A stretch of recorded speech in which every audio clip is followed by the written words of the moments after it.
গ্রামীণফোন তার কালো থাবায় তার অর্থের ধরে এই দেশের আমলা সচিব এবং গভর্নমেন্টের ঊর্ধ্বতন কর্তৃপক্ষ যাকে যেখানে উপঢৌকন দিয়ে ঘুষ দিয়ে তাদের আধিপত্য বিস্তার করা যায়, গ্রামীণফোন একটা কালো থাবার মাধ্যমে এই দেশকে দখল করে নিয়েছে।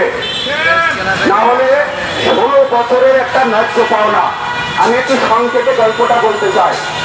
বাংলাদেশ গভর্নমেন্ট আমাদের এই যে মাতৃভূমি, একটা যে কনস্টিটিউশন আছে, একটা যে আইনের ভিতরে চলে, এই সরকার 2010 সালে একটা এফআরও জারি করে সব টেলিকম প্রতিষ্ঠানকে 5% প্রফিট শেয়ার তার কর্মীদের ভিতরে বিতরণ করতে হবে। গ্রামীণফোন একটা বদমাইশ কোম্পানি। এই কোম্পানি গভর্নমেন্টের এসআরও এগেনস্টে একটা রিট করে, এই এসআরওর বৈধতা অস্বীকার করে। এটা একটা চরম মাত্রার বেয়াদবি। কিভাবে বেয়াদবি আমি সংক্ষেপে যদি বলি, এই এসআরওটা 2023 সালে 6 মার্চ গ্রামীণফোন উঠিয়ে নিয়েছে ফাইনাল রায় হওয়ার আগে। অর্থাৎ যখনই এই এসআরওটা উঠিয়ে নিল তখন গভর্নমেন্টের এসআরও আমি মেনে নিলাম, অর্থাৎ গ্রামীণফোন মেনে নিল। এই মেনে নেওয়ার অর্থ হলো 1 মাসের ভিতরে শ্রমিকদের তার ন্যায্য পাওনা ডিসবার্স করতে হবে। আজকে আমরা এখানে যারা দাঁড়িয়েছি, সেই 2010 সাল থেকে 2025 সাল পর্যন্ত এই যে পাওনা 2006 সালের শ্রম আইন অনুযায়ী এই শ্রমিকদের অর্থ যদি কোনো কোম্পানি যদি তার তহবিলে রাখে, তাহলে এই টাকাটা ইনভেস্টমেন্ট হিসেবে গণ্য হয়।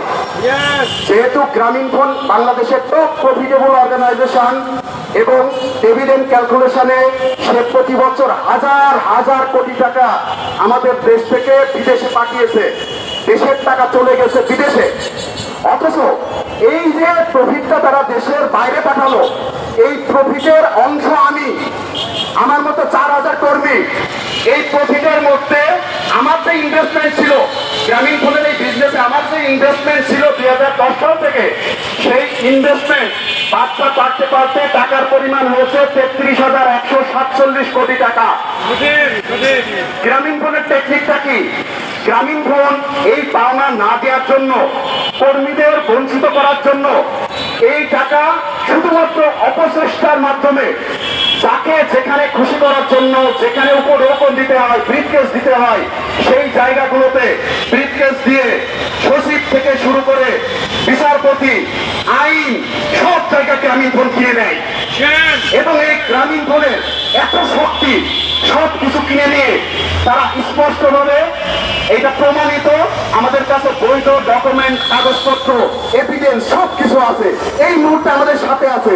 অথচ গ্রামীণফোনের এই শক্তির সাথে আমরা পারছি না।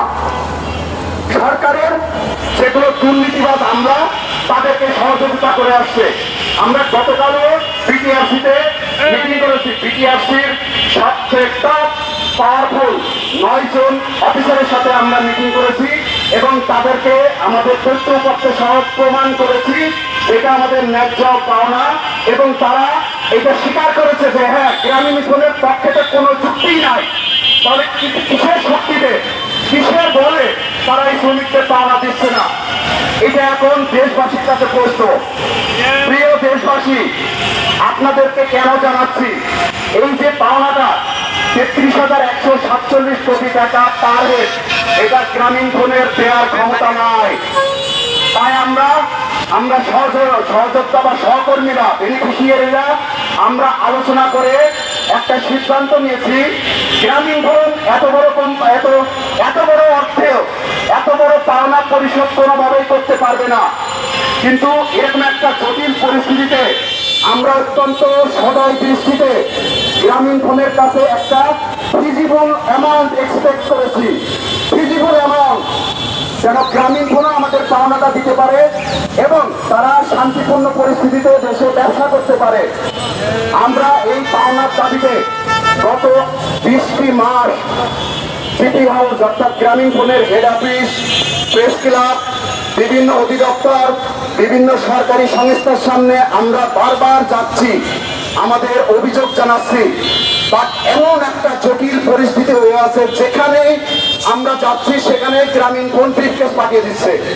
এই ব্রিফকেসের বিনিময়ে আমরা সরকারি অধিদপ্তরের বড় বড় কর্মকর্তাদের কাছ থেকে আমরা প্রপার সহযোগিতাটা পাচ্ছি না।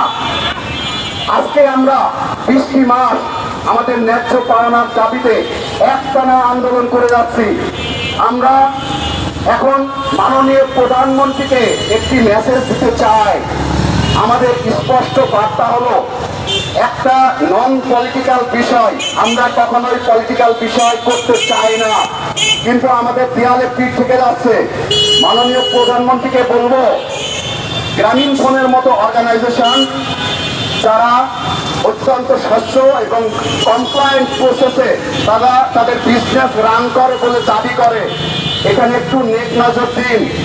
এই শ্রমিকদের পাওনা পরিশোধ করলে আমরা যে ভিজিবল অ্যামাউন্ট এক্সপেক্ট করি সেটা মিনিমাম 10 কোটি টাকা আমাদেরকে প্রত্যেক কর্মীকে দিলে আমরা আমাদের ঘরে ফিরে যাব। এই বিষয়টা নিয়ে বারবার সরকারি বিভিন্ন সংস্থাকে বিব্রত হতে হবে না, সরকারকে বিব্রত হতে হবে না, গ্রামীণ ফোনকে বিব্রত হতে হবে না। আমরা চাই একটা উইন উইন সিচুয়েশনে এটা সমাধান হোক। আমরা চাই